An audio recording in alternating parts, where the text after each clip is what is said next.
Is there ijma' on the fact that you can't read Quran on when you're For madhahib. I saw a video of Sheikh Asim al-Hakim. He's saying if you have your phone, you can read the Quran from there. Touching the mushaf, ijma'. Not reading the Quran, you know what it is? Imam Bukhari, he brought a hadith that Nabi Sallallahu Alaihi Wasallam wrote a letter to Hirqal which said this, Ya ayyuhalladhina amanu, Ya ahlal kitab ta'alu ila kalimatin sawa'in baynana wa baynakum an la na'budu illa Allah wa la nushrika bihi shay'an. The ayah. The thing is, what he's proven, the Muslim is cleaner than a mushrik at all times. If Nabi Sallallahu Alaihi Wasallam wrote this letter to Hirqal, who was a kafir, yeah, and he can read the ayah in kufr, why can't women read during her menstruation? So they take from the hadith, it's a fiqh issue if someone wants to dispute it, but the general understanding of all four madhahib is, the general understanding regarding the Quran, the recitation of Quran, the general understanding of four madhahib is that you cannot read it. But others said you can't read it during with the mushaf.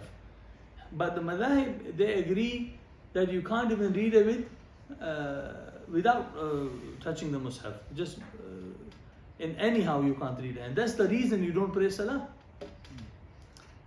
So, and based on the hadith, the Nabi Sallallahu Alaihi Wasallam wrote a letter to Hirqal, which had ayah of Quran in it. If he can read it and he is not a Muslim, then the woman, she is Muslim, she is cleaner than him at all times.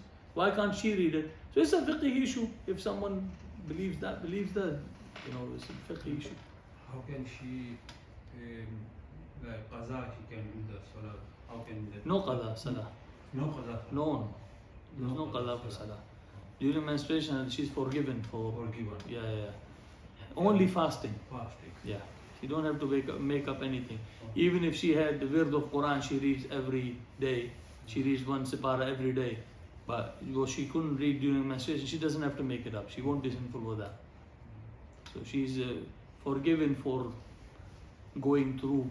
Islam came with mercy to her, All right. What is taklif?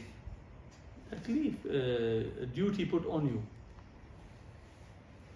A baligh is a mukallaf, as long as he is sane, he is not majnoon. Yeah. He is aqil, baligh. The death came on that time. Nah. So how the ghusl will be done? With that, the menstruation will stop. Okay. Not suddenly, like accidentally. Yeah. This will stop. Yeah. The ghusl will be worse and all. Yeah. The menstruation is not just bleeding. Menstruation is the ruling. So we said if a girl menstruates before the age of 9, none of the rules apply to her because the ruling doesn't apply to her. Even though it may be the same thing. Medically she is, but the ruling of menstruation doesn't apply. Yeah, and some women, they menstruate more than 10 days. In Hanafi madhab, the 11th day, the ruling of menstruation doesn't apply. Now she can pray. And what is the difference between madhab and deen? We all have same deen. We follow Quran and Sunnah, but Quran and Sunnah, they came for guidance of all people until Qiyamah. So some things in deen, which is the basis, foundation, no one can have a second view on it. Allah is one. There are 5 salahs. The Hajj is fard on those who is fard. You must fast Ramadan. No one can have a second view on it. If you have a second view on it, you can't be Muslim. But then there are other things which are directions, but they are not. They are in wordings which is open to interpretation. So people will try their best to see how the teaching of Prophet ﷺ apply on these. So the madhahib is basically the great ulama of the first few generation, how they looked at it. Some things which are not clear cut, you must not worship someone other than Allah, that's clear. But some things which are not, if everything was clear cut, then we will need 30,000 libraries. Quran and Hadith, you can put them in in a shelf, right? But there are 10 billion people with 100 billion problems. So it gives us the rulings, and then there are experts who interpret. Whenever there is a problem, they interpret according to the light of Quran and Sunnah, which is open to interpretation.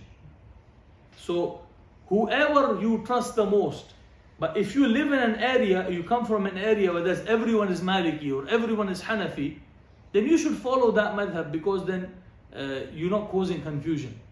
But when you are in England, then there are people growing up here, they don't have a clue. So I like to teach them, because what happens if we don't teach them, we teach them just Hanafi madhab. He comes to masjid, he thinks he's wrong, he's wrong, he's wrong. But if you are in Pakistan and your village, everyone is Hanafi, there is no need for you to start preaching them Maliki madhab. You are going to cause problem. But when you're living in England, you have to, because Sahaba, they were the experts. The companions were the experts. And sometimes they looked at one issue, they said, no, this is how we should do it. No, this is how we should do it. Because, I'll give you a good example.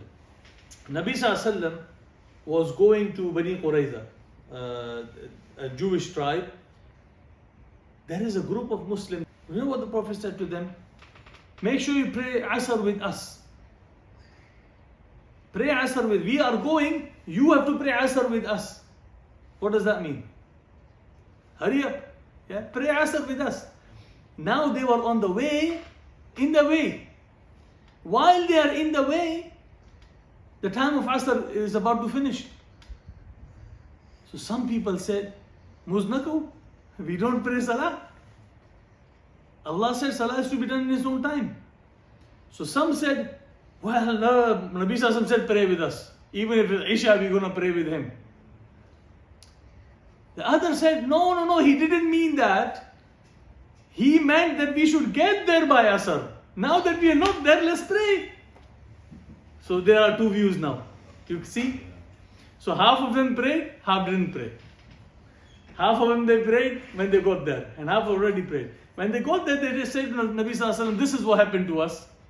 Half of us prayed and half of them didn't pray. He said nothing. He said nothing.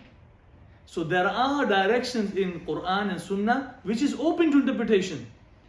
So as long as someone is following the direction, and if his interpretation is not outside the interpretation of the companions and those who followed them, he's fine. No one can come today in 2024 and bring a new interpretation of something which has already been interpreted before. Clear? I can't come in now, oh well, I look at it, I think it should be this. No.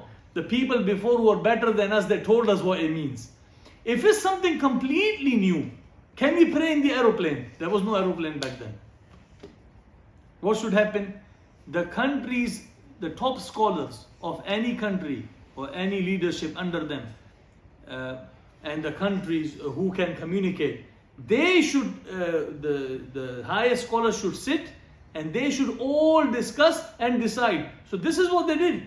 They all sat down and they decide you can pray in the aeroplane. 30,000 feet, you can pray.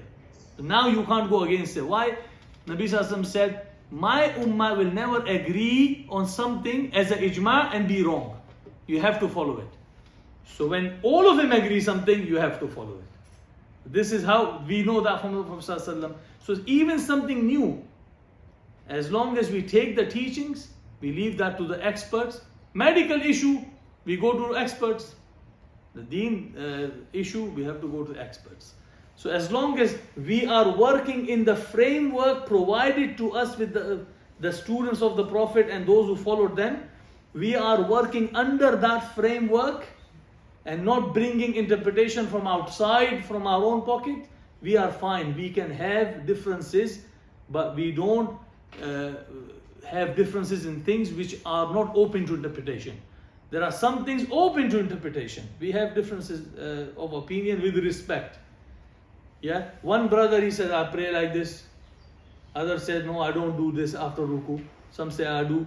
Some said I put my hand there. Some say there. Some say there. Some say there. Some say. Khalas. As long as this is all within the framework of the Salaf. Imam Abu Hanifa is from our Salaf. Imam Malik is from our Salaf. And so are the others, Shafi and Hanbal. And there are others. So their understanding gives us the framework in which we need to work in. And within that framework, a scholar may, look at where I sit. A normal person, he must follow a scholar. He has no right to become a doctor himself. An expert doctor may say, well, I think this is how I need to treat the patient. But the patient who has no knowledge of the medicine shouldn't tell doctor, I don't agree with you. How can you not agree with him? You have no knowledge. So knowledgeable people, if they come together, they work in the same framework that the Sahaba left us and the Tabi'in left us. But we have some people now in the modern world, they want to work outside the framework. They say, well, look, the Quran says this and this is what that means. No. First we have to see, how did the earlier people saw this ayah? Did they tell us what it means? If they told us, you can't go outside the framework.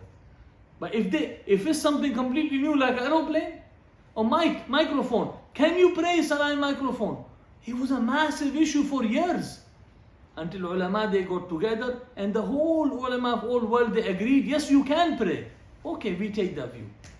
You leave that to the expert. Similarly, now we have Bitcoin. Is Bitcoin halal? Can I invest in Bitcoin? What do the ulama say? What happened when the stock markets came? The ulama, they kept researching for a while until they said you can invest in stock markets within that conditions. You can. Now we have Bitcoin. Can I buy a Bitcoin? What do ulama say? They say it is early days, we are looking at it. We don't know what the bases are. We don't know what's behind it. We don't know what makes it go up and down. So we are going to keep an eye on it. It does not, in order for it to be halal, has to tick so many things. At the moment, we don't have the information. Stock market was same, but until the information became available, they said, yes, you can invest as long as the company has this and that or doesn't do this and that. So there will always be new things coming up, and there will be those things which have already existed in the time of the Prophet ﷺ and the Sahaba. If it existed back then, you have to use their framework. Their interpretation, you can't go outside it. If there were 10 interpretations in that time, you can't have the 11th. But if there's something completely new which never existed, then you leave that to the expert to look in Quran and Sunnah, see what rulings there are there which we can apply this to and see if we can come. But this is not for something like me and you, no way. This requires high level expert scholars.